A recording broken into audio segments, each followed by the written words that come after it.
Hi hello നമസ്കാരം കൂട്ടുകാരെ, എന്തൊക്കെയുണ്ട് വിശേഷങ്ങൾ? ഇന്നേ ഞാൻ വന്നിരിക്കുന്നത് ഹോസ്റ്റലിലൊക്കെ ജീവിക്കുന്ന കുട്ടികളായാലും വലിയവരായാലും ഒരു ചെറിയൊരു ടിപ്പാണ് കേട്ടോ. ഇന്നിപ്പോ +2 കഴിഞ്ഞതിന് ശേഷം വിദ്യാഭ്യാസം മിക്കവാറും ഹോസ്റ്റലിൽ തന്നെയാവും അല്ലെ. ഡിഗ്രി ക്ലാസ് ആണെങ്കിൽ പോലും ഹോസ്റ്റലിൽ നിന്നിട്ട് കുറച്ച് അകലെ നിന്നിട്ട് ഹോസ്റ്റലിൽ നിന്നിട്ട് പഠിക്കാനാണ് ഈ കുട്ടികൾക്കും അതെ രക്ഷിതാക്കൾക്കും അതെ കൂടുതൽ ഇഷ്ടമുള്ളത് ഇപ്പൊ. അപ്പോ അവിടെ എങ്ങനെയാണെന്ന് ചെയ്യണത് അറിയോ? ഓരോ ദിവസവും ഇട്ടിട്ടുള്ള ഡ്രസ്സുകൾ ഇങ്ങനെ അഴിച്ചിടും. അപ്പൊ എന്റെ ചാനൽ ആദ്യമായിട്ടാണ് കാണുന്നതെങ്കിൽ സബ്സ്ക്രൈബ് ചെയ്യണേ, ലൈക്ക് ചെയ്യണേ, കമന്റ് ചെയ്യണേ, ഷെയർ ചെയ്യണേ കേട്ടോ. ഫുള്ള് കാണണം കേട്ടോ, സ്കിപ്പ് ചെയ്യാതെ കാണണേ, എന്നാലാണ് നമുക്ക് കുറച്ച് കാര്യങ്ങളൊക്കെ മനസ്സിലാക്കാൻ പറ്റുള്ളൂ. ഹോസ്റ്റലില് നിൽക്കുന്നവരും നിൽക്കാൻ ഉദ്ദേശിക്കുന്നവരും അതുപോലെ ഹോസ്റ്റലിലേക്ക് വിടാൻ തയ്യാറായി നിൽക്കുന്ന അച്ഛനമ്മമാരോടും കൂടി എല്ലാവരും ഈ വീഡിയോ കാണണം കേട്ടോ. അപ്പോ ഇനി കാര്യത്തിലേക്ക് കടക്കാം. നമ്മള് ഈ കുട്ടികള് സ്വന്തം എന്തൊക്കെ ചെയ്യുന്നുണ്ട് ഹോസ്റ്റലില്? ഒന്നും ചെയ്യില്ല, കടന്നുറങ്ങലും പഠിക്കലും മാത്രമേ നടക്കുള്ളൂ അല്ലെ. അവർക്ക് സമയമില്ല എന്നാണ് പറയണത് അല്ലെ. അപ്പോ അവര് ബാത്റൂം കഴുകാറുണ്ടോ? ഹോസ്റ്റലിലെ ബാത്റൂം വൃത്തിയാക്കാറുണ്ടോ? ഉണ്ടാവില്ല. നമ്മള് താമസിക്കുന്ന റൂമുകൾ വൃത്തിയാക്കാറുണ്ടോ? ഇല്ല. നമ്മളിട്ട ഡ്രസ്സ് കഴുകാറുണ്ടോ? ഇല്ല. ഭക്ഷണം കഴിക്കുക, ഉറങ്ങുക, പഠിക്കുക മാത്രം അല്ലെ. അപ്പൊ കുറച്ചൊക്കെ കുട്ടികള് ഇതൊക്കെ ചെയ്ത് ശീലിക്കണം. അതിനാണ് ഹോസ്റ്റലിലേക്ക് പോകേണ്ടത്. ഓക്കെ. അപ്പോ രാവിലെ മൊബൈൽ എടുത്തിട്ട് ബാത്റൂമിൽ പോവും, ടോയ്ലറ്റിൽ പോവും. അവിടെ കുറേ നേരം ഇരിക്കും, വേണ്ടാതെ വെറുതെ ഒക്കെ ഇരിക്കും അവിടെ അല്ലെ. നമ്മുടെ ഒരു സാധനം കാണുകയാണെങ്കിൽ അത് കഴിയുന്നവരെ അവിടെ ഇരിക്കുക എന്നുള്ളതാണ് കാര്യം. അപ്പൊ അത് വേണ്ട. ഫോണ് നമ്മൾ ചാർജിന് വയ്ക്കുക, എന്തെങ്കിലും ആയിട്ട് അവിടെ വെച്ചോ. ഫോൺ അപ്പൊ എടുക്കണ്ട. അപ്പൊ മാത്രമെങ്കിലും ഒന്ന് എടുക്കാതിരിക്കാവോ?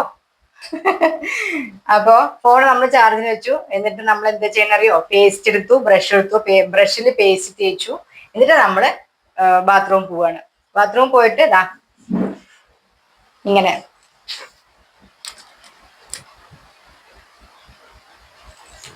ഒരു ബക്കറ്റ് എടുത്തു, വെള്ളം എടുത്തു, സോപ്പ് പൊടി എടുത്തു. ഓക്കെ, ഇട്ടു. ഇതിപ്പോ ഒന്നും ഇടണില്ല കേട്ടോ. ബക്കറ്റിൽ വെള്ളം എടുത്തിട്ട് കുറച്ച് വെള്ളം എടുത്തിട്ട് സോപ്പ് പൊടി ഇട്ടു, തുണികളൊക്കെ മുക്കി വെച്ചു. എന്നിട്ട് നമ്മൾ നമ്മുടെ കാര്യം ചെയ്യണു, ടോയ്ലറ്റിൽ ഇരിക്കണു. ഈ പല്ല് തേച്ചുകൊണ്ട് തന്നെ നമ്മൾ ടോയ്ലറ്റിൽ ഇരിക്കണം. ഓക്കെ. അതിനുശേഷം അത് കഴിയുമ്പോഴത്തേക്ക് അത് കുറേ നേരം ഇരിക്കണമെന്ന് തോന്നുകയാണെങ്കിൽ, വേറെ ഉള്ളതല്ല, നമ്മള് ശാരീരിക ബുദ്ധിമുട്ട് മാത്രമായിട്ടാണ് തോന്നണമെങ്കിൽ എന്ത് ചെയ്യുക വെച്ചാല്, ഒന്നുകിൽ രാത്രി ഓട്സ് കഴിക്കുക. അപ്പൊ രാവിലെ പെട്ടെന്ന് ടോയ്ലറ്റിൽ പോക്ക് കഴിയും. അതല്ല എങ്കിൽ നമ്മൾ ഭക്ഷണം കഴിച്ചതിന് ശേഷം ഫ്രൂട്ട്സ് എന്തെങ്കിലും കഴിക്കുക. ഫ്രൂട്ട്സ് ഇങ്ങനെ കുറെ കുട്ടികളൊക്കെ ഉള്ള റൂമായിരിക്കും.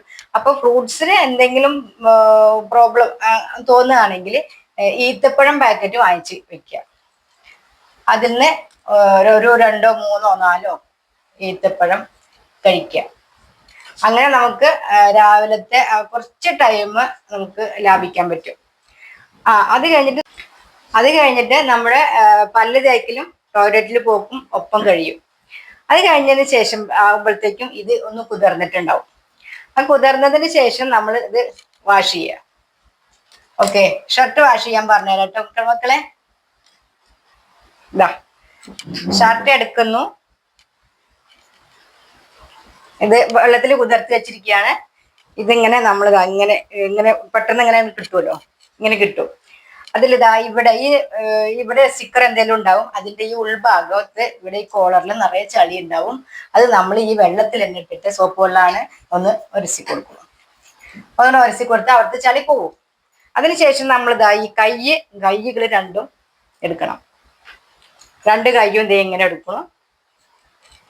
ഇവിടെ നമ്മൾ അങ്ങനെ മടക്കി വെച്ച ഷർട്ട് ആണെങ്കിൽ ഇവിടെ ചളി എന്തായാലും പറ്റി പിടിച്ചിട്ടുണ്ടാവും.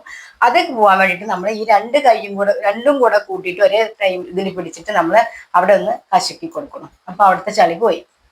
അതിനുശേഷം ഇത് ഇങ്ങനെ ഉയർത്തിപ്പിടിച്ചിട്ട് ഇങ്ങനെ വരുന്ന ഭാഗത്ത്, ഇവിടെ കക്ഷം വരുന്ന ഭാഗമായിരിക്കും, അവിടെ നല്ല വിയർപ്പ് വാസനയൊക്കെ ഉണ്ടാവും. എങ്ങനെ ആയാലും അപ്പൊ ഇവിടെ നമ്മളൊന്ന് കശക്കി കൊടുക്കണം. ഇപ്പൊ ഇതിന്റെ കുറച്ച് ഭാഗങ്ങളിൽ അഴുക്കുള്ള ഭാഗങ്ങളൊക്കെ നമ്മൾ കഴുകി കളഞ്ഞു, വാഷ് ചെയ്ത് കഴിഞ്ഞു.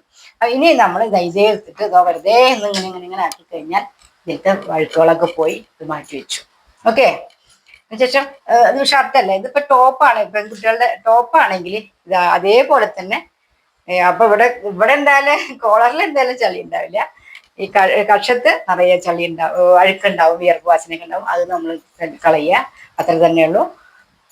പിന്നെ നമ്മളൊന്ന് കശക്കി കൊടുക്കണം. അതുപോലെ പാൻറ്റീസ് അങ്ങനത്തെ സാധനങ്ങളൊക്കെ ആകുമ്പോൾ അഴുക്കുള്ള ഭാഗങ്ങളിൽ മാത്രം ഇതേപോലെ ഒന്ന് കശക്കി കൊടുക്കുക. ബാക്കി ഇങ്ങനെ ആക്കി കഴിഞ്ഞാൽ തീരാവുന്ന ചളികള്, വിയർപ്പ് വാസനയും അഴുക്കുകളും മാത്രമാണ് അതിലുണ്ടാവുള്ളൂ. അത് നിങ്ങൾ തന്നെ ചെയ്യുക. വെറുതെ വീട്ടിലേക്ക് ഏറ്റി കൊണ്ടുപോയിട്ട് ട്രെയിനിലൊക്കെ കയറിയിട്ട് എത്ര ബുദ്ധിമുട്ടിട്ട് ബാഗൊക്കെ നിറച്ചിട്ട് കൊണ്ടുപോകണത് അല്ലേ, ഞങ്ങൾക്ക് കാണാറുണ്ട്. അതിനുശേഷം കുളിച്ച് കയറിക്കോട്ടോ. അതിനുശേഷം നമുക്ക് എവിടെയെങ്കിലൊക്കെ തുണിയൊക്കെ കഴുകിയിടാനുള്ള സ്ഥലം ഉണ്ടാവും, അവിടെയൊക്കെ ഇട്ടിട്ട് ഉണക്കിയെടുക്കാം. ഓക്കെ. എല്ലാ കാര്യങ്ങളും അവരവരുടെ കാര്യങ്ങളെല്ലാം അവരവർ തന്നെ ചെയ്യാൻ ശീലിക്കുക. ഓക്കെ. ഇത് വീഡിയോ കണ്ടതിൽ സന്തോഷം. എല്ലാവരും അത് ചെയ്യാൻ ശ്രമിക്കുക. ഓക്കെ. പതുക്കെ ചെയ്താൽ മതി. ശരി, നല്ല ശീലമായി കഴിഞ്ഞാൽ നല്ലതാണ്. എൻ്റെ മക്കളൊക്കെ അങ്ങനെ തന്നെ ചെയ്യാറ് കേട്ടോ. ഹോസ്റ്റലിൽ, മോനിപ്പോ വീട്ടിലാണ്, പക്ഷെ ഹോസ്റ്റലിലാവുമ്പോൾ അവൻ തന്നെയാണ് ചെയ്യണത്. വീട്ടിലും അതെ, ഇപ്പൊ അവനത് ശീലമായിട്ടുണ്ട്. അവനൊരു 9ാം ക്ലാസ് പഠിക്കുമ്പോൾ മുതൽക്ക് മോൻ തന്നെയാണ് മോന്റെ ഡ്രസ്സുകളൊക്കെ കഴുകിയിരുന്നത്. ബുദ്ധിമുട്ടിക്കണ്ട, നമ്മുടെ കാര്യങ്ങൾ നമുക്ക് തന്നെ ചെയ്യാൻ കഴിയണം. ഓക്കെ. അപ്പോ വീഡിയോ ഇഷ്ടമായെങ്കിൽ സബ്സ്ക്രൈബ് ചെയ്യണം, ലൈക്ക് ചെയ്യണം, കമന്റ് ചെയ്യണം. ഓക്കെ. ഷെയർ ചെയ്യണം കേട്ടോ. മറ്റുള്ളവർക്ക് ഉപകാരപ്രദമാവുമെന്ന് തോന്നുകയാണെങ്കിൽ ഒന്ന് ഷെയർ ചെയ്ത് കൊടുക്കണേ. Thank you.